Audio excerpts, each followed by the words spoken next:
OTS est là pour tous vos besoins en matériel électronique et électroménager. Sistra Technologies est une société de prestation de services et de commerce, évoluant dans le domaine des nouvelles technologies de l'information et de la communication, la fourniture de matériels biomédicaux, la bioinformatique. Ce JT vous est présenté par ESG, École supérieure de gestion. ESG, École supérieure de gestion, le CNAM INTEC, spécialisé dans la formation des métiers de la comptabilité et de la gestion d'entreprise. Nous sommes à Badialan 2, immeuble ex-cinéma ABC. Ambalma actuel media la jebogo mal kono mal ko ka folni ton di awma ka fogo bismillah ka dogo kibaru kenaka ne ba kurbawi ni dogo la man na wale do be ka takanyesi anga kuna fundi loma mu be ka dankarike u ka barala anga jamana kono amese ka fo alisisa haklina dibe bala anga jamana kono wa abena wala wala soro ni dogo kibaru kono jala ko jikaus jikibe u ka siraglan ko ka muni na ni siraglan meninu sena abena wala wala soro ni dogo kibaru kono ina fo aya fo bakuru paula chukwamna hakilila dili o hakeye machamambiki yere nyinga ni alisisan obe bala anga jamana kono wale ya munu kera ni wakati laba na kanyesi anga kuna fundila uma oba ira ka foko gale chamambi uluka ukabara kono ni wakati laba nununa hakilila dili obe bala alisisan mali kono wa abdullah mega alebe wala wala lekai ni wakati laba nununa liberté d'expression na korade kam mawte oku hakilina tafo kasoro damakari ula nale hake doye min dona anga sariya sumba kono kabini sam bakele keme kono ton bi kono ton kelen wati kuma chaman de biga faka kuna fondilaw ka so ba no ye hakiye a kelen ka joliba tele so datugu ni wati nununa o kera waleye min digira kuna fondilaw la o ka baro kono ba datuguli koni a kera balna ko ye ko sebe mali presila parce que mo chama yika dusuma kashira chama yere be yu hasina yira ina fa on yɛrɛ communiquer kɛ k'a yira k'an siranna parce que an siranna an bɛ fanga min kɔnɔ bɛɛ b'a dɔn fanga min don démocratie fanga tɛ an bɛ furancɛ fanga de la bon furancɛ fanga dun ni presse ka ko tɛ ka taa fɛnɛ kosɛbɛ an y'a ye depuis nana bon n'a nana se datuguli yɔrɔ ma an bɛɛ siranna n'i y'a ta k'a lajɛ ak bɛ a ka baara la journaliste b'a ka baara la mais mun ye ak ni journaliste ye an tɛ taga ɲɔgɔn kɔ ak ni an ka laɲini de ye ak ni kɔnɔna na an ka mɔgɔw b'a kɔnɔ u sigi kun ye anw ye donc ni anw tɛ yen nɔ u tɛ yen n'u tɛ yen nɔ an tɛ se ka baara kɛ parce que an siranna fɛn dɔ de ɲɛ ka hakili laɲini kɛ maintenant ni a ma ɲa ko gɛlɛya donna an ni ɲɔgɔn cɛ moi je pense que o gɛlɛya ninnu bɛ se ka faamu o bɛ se ka régler pour que an ka tɛmɛ n'a ka ko ye. Même n'i y'a ye ko jɛkuluba min bɛ diɲɛ na n'o a bɛ fɔ ma Reporters sans frontières n'olu san o san olu bɛ rapport dɔ kɛ ka a lajɛ diɲɛ lamini bɛɛ la mɔgɔw liberté d'expression journalistes ka a kɛ bɔsi o la dugu min na u ka baara kɛli bɛ gɛlɛya u ma dugu min na n'an y'o o jamana n'an y'o o rapport ta an y'a ye ko an ye place 12 de perdu o cogo di an y'an to an tun classé bɛ 99 la an n'an yɛrɛ sɔrɔ fo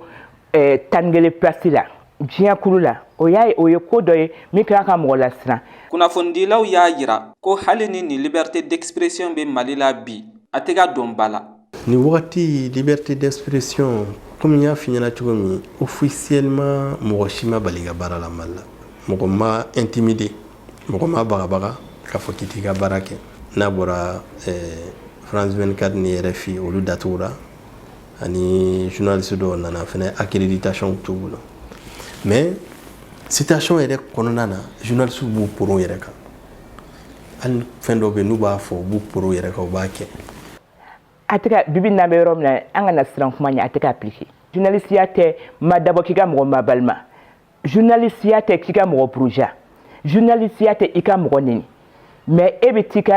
b'i ka information de ɲini min ka ɲi et puis bon mais c'est vrai que yɔrɔ dɔ bɛ fɔ n'u ko an bɛ situation particulière la o an b'o an former o kan an b'o de dɔn c'est-à-dire utilité publique de l'information an b'o dɔn information bɛɛ bɛ dɔ caman bɛ an bolo an t'a bɛɛ fɔ mais min kan ka fɔ a y'a to an k'o fɔ mɔgɔw de sara ni liberté d'expression nɔfɛ je pense que bagabagali si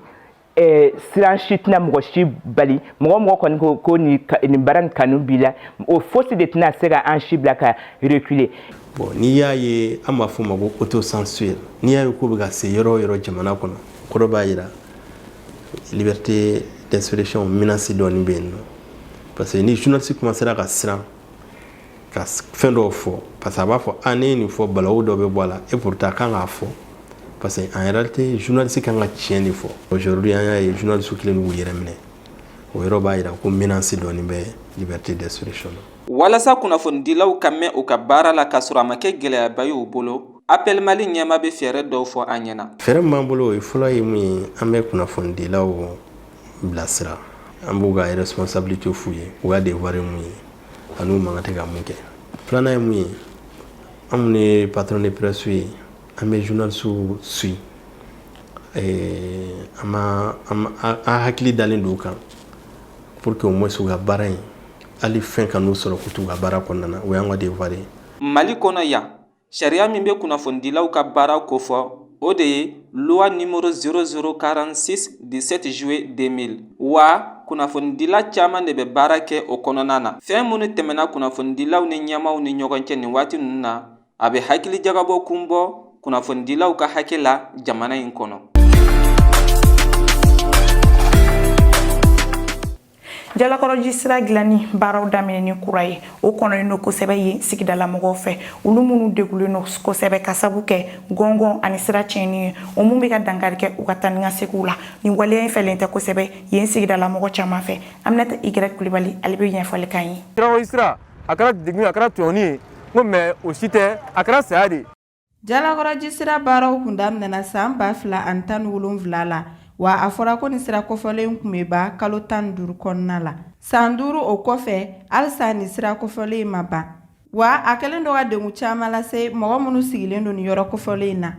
N ye nin sira kelen lɛ d'abord a bɛ a daminɛ commune 1 kɔnɔna la ka bɔ yen nɔ ka na Jalakɔrɔji ka bɔ Safo ka taa Yelegebugu ka bɔ Yelegebugu a taa Dabani ani Nɔnsɔnbugu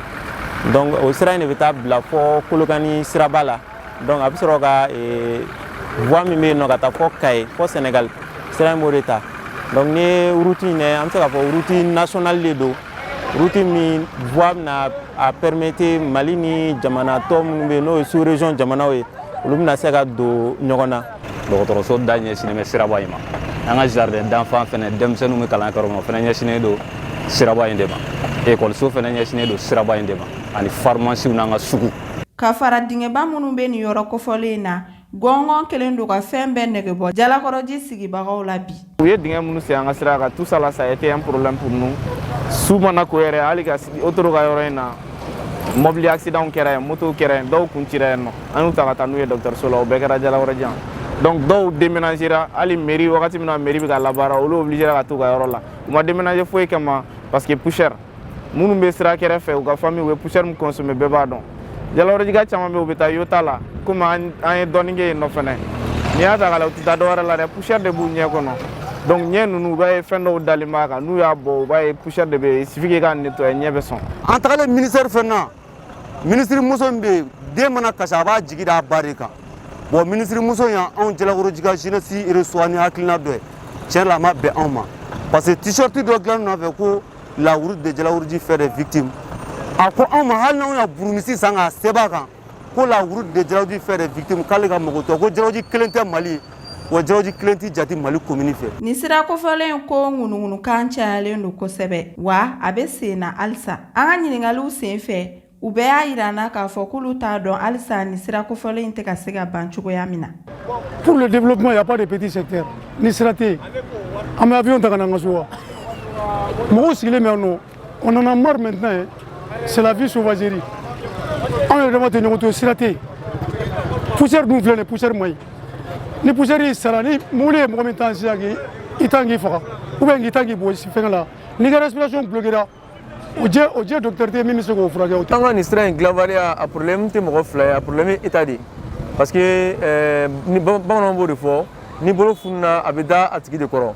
an ka nin sirako in na état de tɛ ka se ka jɔ a jɔyɔrɔ la an kɔni ye laɲini bɛɛ kɛ an tɛmɛna sira bɛɛ fɛ pour que u ka se ka an ka sira in ta bala cogoya min na mais an yɛrɛ ɲɛ b'a la jusqu'à présent baara in tɛ ka se ka kɛ i n'a fɔ an ye a laɲini cogoya min na donc an kɔni bi an bɛ mun fɔ gouvernement ye vraiment u ye layidu mun ta an jalakɔrɔjikaw ye u k'o layidu timɛ. min ye jalakɔrɔji sifinnakaw tɔn mɔgɔw ye olu y'a fɔ k'u ni an ka jamana marabagaw ye sigikafɔ caman kɛ nka ko bɛɛ n'a ta tɛ mɛnɛ sisi tɛ bɔ. Bereyima Samake n'ale ye sotarama bolila ye ale bɛ a ka degun f'a ɲɛna. A bɛ ka kɔlɔlɔ min lase anw yɛrɛ chauffeur ma ne filɛ bi ne san 5 filɛ ne bɛ bana furakɛ dɔ la ka sababu kɛ sigili ye u b'a fɔ bana ma ko tifoti wa bɛ omodi n'o ye koko de ye an b'a fɔ ma bamanankan la ko koko o ne kelen ye sinon chauffeur min bɛ koko furakɛ la bi hakɛ t'a la Jalakɔrɔji sira in kan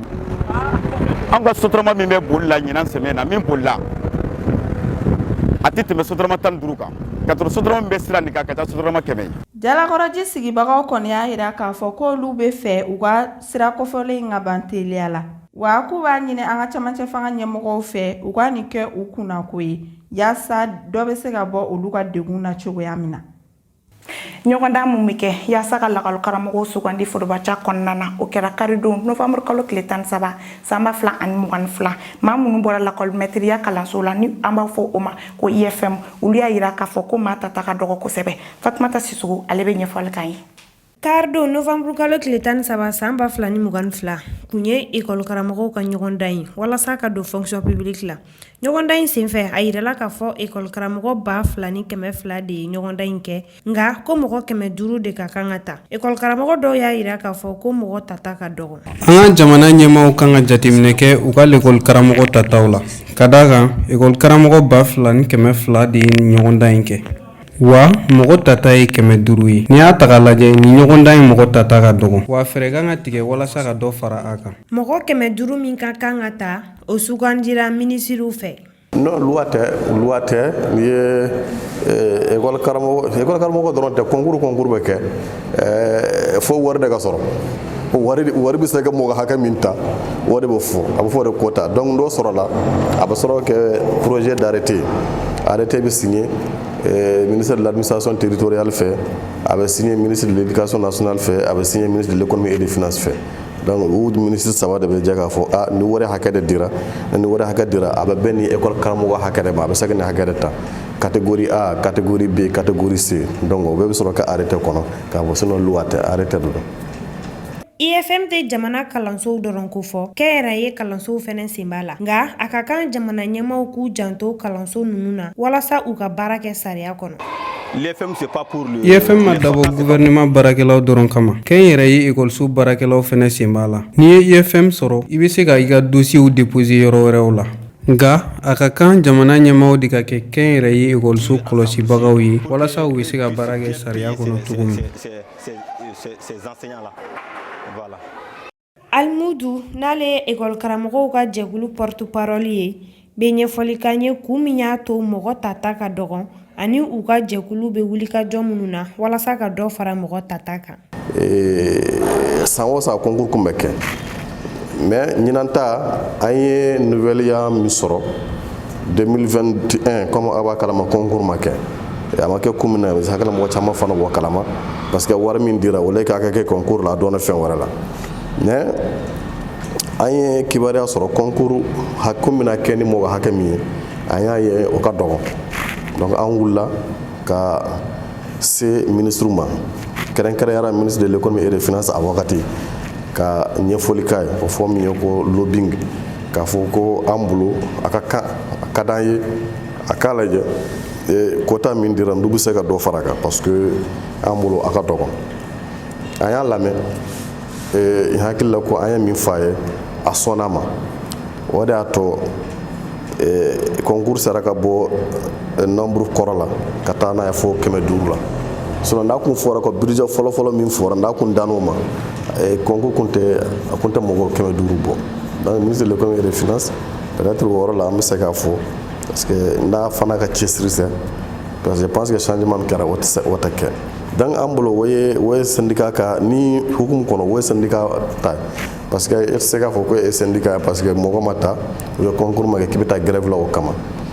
École karamɔgɔw ka nin ɲɔgɔn dan in walasa ka don fonction publique la ye sababu ye min b'a to u bɛ kɛ fonctionnaire ye ani ka école karamɔgɔ dɔw fɛnɛ dɛmɛ. Nga n'a yirala k'a fɔ ko mɔgɔ tata ka dɔgɔn bɛ se ka kɛ kɔlɔlɔ ye donna nataw la.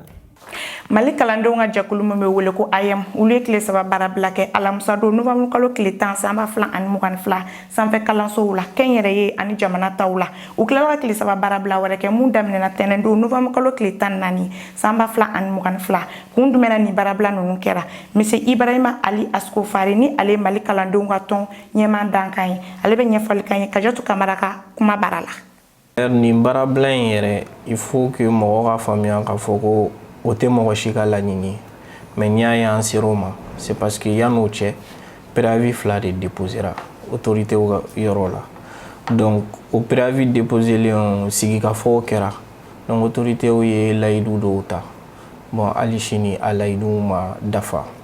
donc o yɛrɛ de y'an takunba ye parce que an y'a faamu k'a fɔ ko k'an to négociation ni discussion na k'o tɛna ɲɛnabɔ donc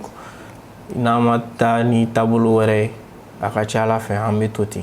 donc a filanan o ye ekɔlidenw ka bourse ko ye a b'a kalama cogo min na état bɛ wari dɔ de bila ekɔlidenw ka disposition na pour que u ka se k'u yɛrɛ dɛmɛ n'a ye u ka kalan kɔnɔna la mɔgɔ y'a jateminɛ ɲina a bɛ ka mɛn kojugu ekɔlidenw dɔw bɛ yen a bɛ ɲini ka san 1 bɔ hali bi u ka wariw ma sɔrɔ an ka kalanso dɔw bɛ yen fɛnɛ min ye fama ye o bɛ Segu université de Segu la olu fɛnɛ tun ye kalo 9 kɛ so parce que ka examen résultat ma bɔ donc o fɛnɛ tun bɛ préavis kɔnɔ an y'a exiger k'a fɔ il faut que résultat ka d'u ma parce que an tɛ se k'a faamu k'a fɔ mɔgɔw bɛ kalo 9 kɛ so résultat kama donc olu bɛɛ de y'a to an ye nin mouvement in kɛ an yɛrɛ ka faamuyali la kuma dɔ la université publique jatelenba tɛ mais hakilina ye min ye jamanadenw bɛɛ kan ka kɛ kelen ye ekɔlidenw bɛɛ kan ka kɛ kelen ye i bɛ public la o i bɛ privé la o ni a ma kɛ ten dɔw ta tɛ ɲɛnabɔ ko dɔw commencera ka ɲɛnabɔ ekɔlidenw dɔw commencera k'u ka bourse sɔrɔ hali n'a fanba tɛ ani n bɔra ka minnu fɔ université de Segu minnu tun bɛ so depuis kalo 9 résultat kama olu ka résultat proclamera donc ça veut dire que a faamuyara olu fan fɛ et puis u bɛ ka essayer k'u jija déjà mais an y'a fɔ cogo min na laɲiniw ka ca donc on espère que a caman bɛna sira sɔrɔ o ka dɔn k'a fɔ dɔrɔn grève tɛ mɔgɔ si ka laɲini donc an ka to ka kuma u hakili to enseignement supérieur la u hakili to Mali école ko la c'est-à-dire an yɛrɛ bɛ ka jate minɛ k'a fɔ i n'a fɔ école ko yɛrɛ kɛlen don kɔfɛ fɛn dɔ ye Mali la an bɛɛ ko Mali kura dun filɛ nin ye diyagoya de don f'a ka tɛmɛ école de fɛ donc u hakili to école la c'est très important surtout enseignement supérieur.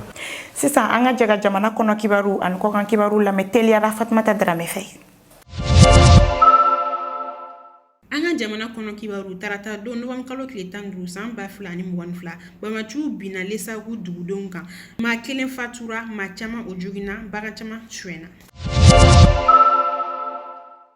Burkinakaw fe camancɛ fanga ɲɛmaa ni o ye capitaine Ibrahim Traoré y'a fɔ ministre ka ɲɔgɔn ye min kɛra araba tɛmɛni ko ale ma se a ka jamana kuntigiya sara ma a y'a fɔ a ka kumakan kɔnɔna na ko wari min bɛ sɔrɔ ale ka finitigila la n'o ye capitaine ye ko o b'ale bɔ hakilina jiginna Paul Harry Sandao damibaga wagati la caman faralen no jamana kuntigiw ka wari kan. Sénégalkaw fe Sénégal sɔrɔ tɛmɛna Rwanda sɔrɔ la ni PIB caman ye nin kɛra koba ye Sénégalkaw bolo ka d'a kan caman farala u ka sɔrɔw kan. Sénégalkaw fe manani bɔnɛna ani na maa 14 joginna kosɛbɛ alamisa don novembre kalo tile 17 san 2022 bɔmu jugu min binna pankuru fɛ Zaporijia o kunnafoli lasera Ukraine administration ɲɛmaa fɛ ni o ye Kirill Timoshenko ye. Ni ne bi dansigi aka bi dɔgɔkun kibaru la mun labɛnna Actuel Media ɲɛmaayaso fɛ an b'a fɔ o la a kan bɛn diɲɛ wagati wɛrɛ. CJT vous a été présenté par ESG, École supérieure de gestion. ESG, École supérieure de gestion, le CNAM INTEC, spécialisé dans la formation des métiers de la comptabilité et de la gestion d'entreprise. Nous sommes à Badialan 2, immeuble ex-cinéma ABC.